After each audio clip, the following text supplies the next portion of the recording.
हम देखेंगे question based on differential amplifier. Question है हमारे पास, a change in the value of the emitter resistance R E in a differential amplifier. तो option है हमारे पास, A affects the difference mode gain AD, option B है affects the common mode gain AC, option C है affects both AD and AC, differential mode and common mode, and option D है does not affect either AD or either AC. AD differential mode और common mode दोनों को affect नहीं करता है। तो देखते हैं इसका सॉल्यूशन। क्वेश्चन में ये पूछा है कि जो change in the value of emitter resistance, जो RE है इमिटर रेजिस्टेंस, वो डिफरेंशियल एम्पलीफायर में किसको अफेक्ट कर रही है।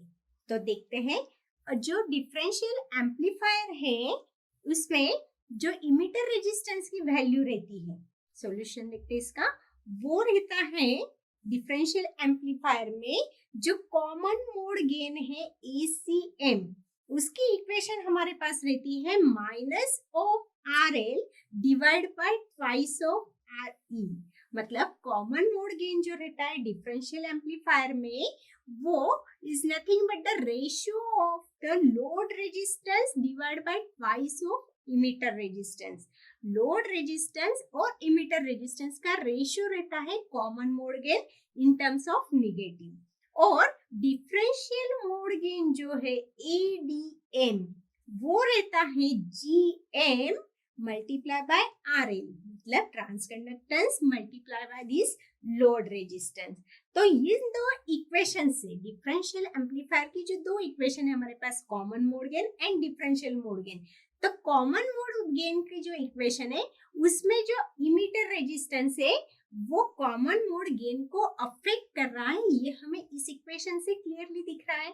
इसलिए हमारे पास जो डिफरेंशियल मोड गेन है उसमें कहीं पे भी इमिटर रेजिस्टेंस नहीं है, मतलब डिफरेंशियल मोड गेन जो है वो इमिटर रेजिस्टेंस को अफेक्ट नहीं कर रहा है, सिर्फ इमिटर रेजिस्टेंस जो है वो कॉमन मोड को गेन को अफेक्ट कर रहा है। तो इन दो इक्वेशन में से इक्वेशन 1 से ये क्लियर हो रहा है कि डिफरेंशियल एम्पलीफायर में emitter resistance affects the common mode gain AC।